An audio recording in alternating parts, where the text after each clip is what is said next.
Hi there, it's Alexandra from the Middlesized Garden YouTube channel and blog with the February garden tour. February here in southeast England is snowdrops, hellebores and cyclamen with bare bark shimmering in the winter sun. Unlike the rest of Britain this winter, we've had a relatively mild time. There have been a few hard frosts and a few days of light snow, but most of the time our temperatures have been between about 3 and 11 degrees Celsius, that's between about 37 and 50 degrees Fahrenheit, and there's just been a bit more rain than usual. Overall, though, you can still see the bare bones of the garden and how it's planned. In the January garden tour, I went over the design and why we chose what we did. One of the comments from Meredith, thank you, was that she'd like to see more of the utilitarian part of the garden, where the veg beds are, for example. So I think the February garden tour is a good opportunity to go over that.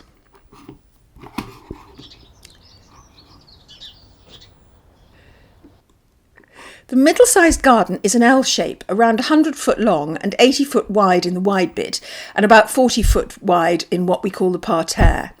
So our veg beds are tucked around the side of the L and we can't see them from the house. And this is where we also have our practical sheds, our potting shed, our tool shed and 3 compost bins. In the summer, the compost bins are barely visible because of the greenery around them. However, the garden is important for storage, so there are other utilitarian areas concealed or disguised around the garden. I'll start with the terrace directly outside the back door. On the left are the bin stores and the log store. We bought these as a self-assembly kits from chain stores, but painted them the same colour as the back door and the garden gate to help them blend in and so that the terrace wouldn't look too cluttered. On the other side of the terrace we had a tiny run-down shed flush with the fence to the neighbouring property. Legally, we could have replaced it with a shed roof right up to 8 foot high, but as it's so close to the neighbouring back door, that didn't really seem very fair. However, we simply couldn't find a shed off the peg of the right height and which maximised the space, so we had one built to fit the available space exactly and to be no higher than the fence between our 2 properties. So it really does just look like a fence rather than a shed. It's almost completely disguised. And inside, building it ourselves meant we literally have an extra foot or 2 of inside space, and that makes a surprising difference. We use it for bicycles, folding garden chairs, and a folding table and other bits and pieces. Having a shed made to measure is at least twice as expensive as buying one ready-made, but we really think we benefited so much with more storage space and a much more discreet presence so close to the house. The last utilitarian part of the garden is a bit of an embarrassing secret. It's the pergola glory hole. The trouble with middle-sized gardens is that even if your garden is a decent size, you can't usually have absolutely everything you want. You may have to choose between a greenhouse and a potting shed or a greenhouse and a larger lawn, and storage is always an issue. But I think everyone needs a glory hole, a place where you can throw everything that doesn't have a place somewhere else. And ours is under an overgrown pergola in the northeast corner of the garden.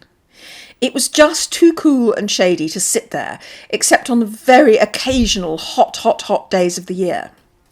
And a rambling rose has virtually swamped it, but it is providing a wonderful year-round haven for wildlife. So every time we think of cutting it back, we realise it's the nesting season and we can't. And at the moment, I'm quite happy with it being the glory hole, because that does mean we can keep the rest of the garden tidy. As for the rest of the garden in February, I feel as if it's holding its breath, waiting for a few more successive warm days so that the daffodil and tulip leaves can start pushing through. I'm very much enjoying a few special combinations. For example, the snowdrops and cyclamen growing together, because the cyclamen leaves make such a lovely contrast to the snowdrop flowers. And as you can see, we don't clear our leaves off our bed during the winter, and I like the look of that too at this time of year. The crab apple tree still has its fruit, and it's such a welcome splash of colour in the garden. We can see it from the windows of the house. And the Phlomis russelliana near the bench makes a lovely frosty presence on the back wall. I'm really looking forward to the changes I hope are ahead for the March garden tour, so I hope you'll join us then.